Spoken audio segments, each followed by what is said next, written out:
நீங்க கேட்கல அல்லாட்ட, அவ்வளவுதான். கேட்டிருக்கீங்களா? யா அல்லாஹ் எனக்கு ஐபோன் வாங்கணும்னு ஆசை இருக்கு, அல்லாஹ் 1,20,000 ஐபோன் யா அல்லாஹ்.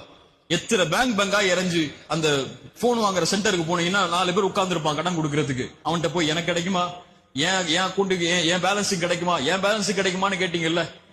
ஒரு முறை ஃபஜ்ருக்கு முன்னாடி ஒரு 10 நிமிஷம் முன்னாடி எழுந்து தஹஜ்ஜத் தொழுது சுஜூது செஞ்சு, யா அல்லாஹ் எனக்கு இந்த போன் வாங்கணும்னு ஆசை, யா அல்லாஹ் காசு இல்ல, அந்த போன் மேல எனக்கு ஒரு விருப்பம் இருக்கு, எனக்கு வாங்கி கொடு யா அல்லாஹ்னு கேட்டிருக்கீங்களா முதல்ல?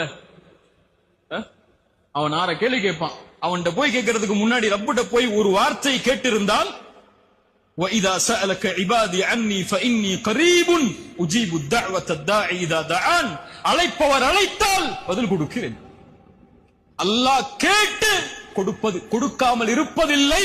ஒன்று கொடுக்கவில்லை என்றால் உனக்கு நல்லதில்லை, அவ்வளவுதான். ஐபோன் உனக்கு நல்லதில்லை, நரகத்துக்கு கூட்டு போயிடும். அதுல வேற ஏதோ வேலை பார்த்துருவேன், அதனால வேணாம், நோக்கியாவோட நிறுத்திக்கோ அல்லாஹ் சொல்றான்னு அர்த்தம். இதனுடைய கூலியை மறுமையில் தந்துருவோம், உனக்கு கவலைப்படாது.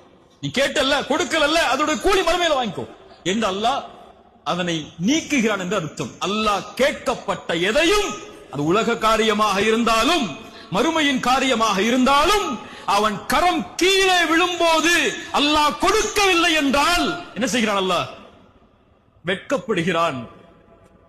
அல்லாஹ் வெட்கப்படுகிறான். அல்லாஹு அக்பர், அல்லாஹு அக்பர்.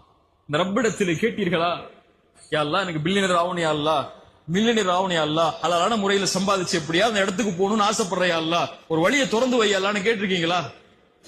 நீங்கள் கேட்டால் அல்லாஹ் கொடுப்பான். நீங்க கேட்கல, நீங்க உங்க எண்ணத்தை விசாலமாக்கல. என்னால எப்படி முடியும் நினைக்கிறீங்க? ஒரு முஃமின் எப்படி என்ன முடியும்? அல்லாஹ்வுடைய கஜானாவை அறிந்தவன், அல்லாஹ்வை அறிந்தவன், தட்டினால் திறக்கப்படும் என்று அல்லாஹ்வின் நம்பிக்கை அறிந்தவன் எப்படி விட முடியும்?